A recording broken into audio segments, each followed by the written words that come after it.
सखी हमारी हाँ कहीं के हमने मर गए हाँ इधर आगे गुप्तदान महाकल्याण जैसी राजे जसराम की कहना है नहीं अपने संयम जाति कहा थे बहने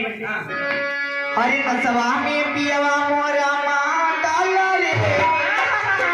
हरे माता रे उधरुआ पी के पागल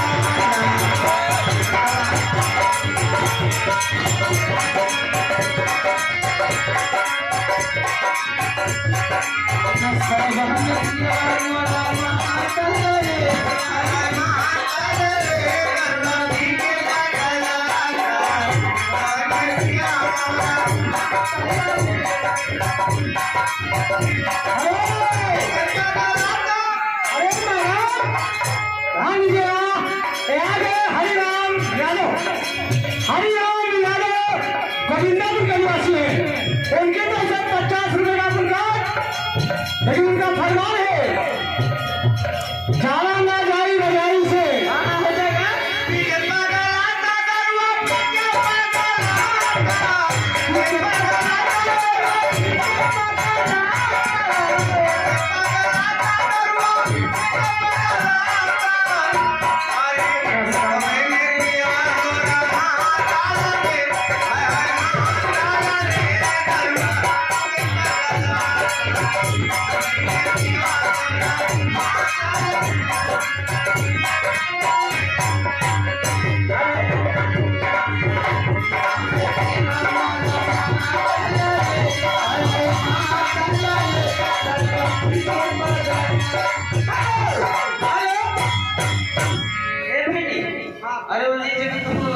से 20 रुपये का पुरस्कार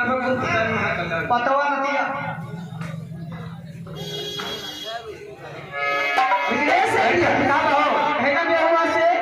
हेलो हेलो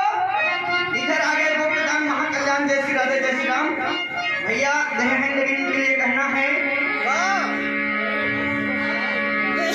तू दीवाना पागल मेरा हो गया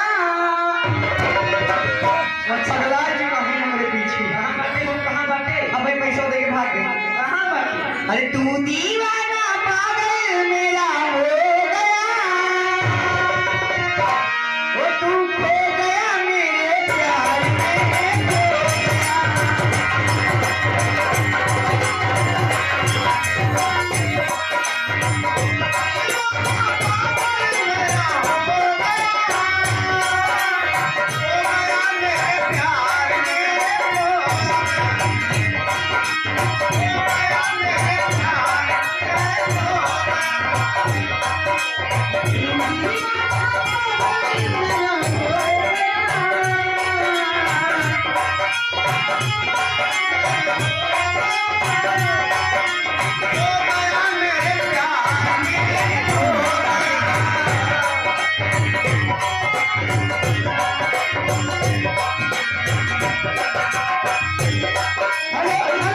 हेलो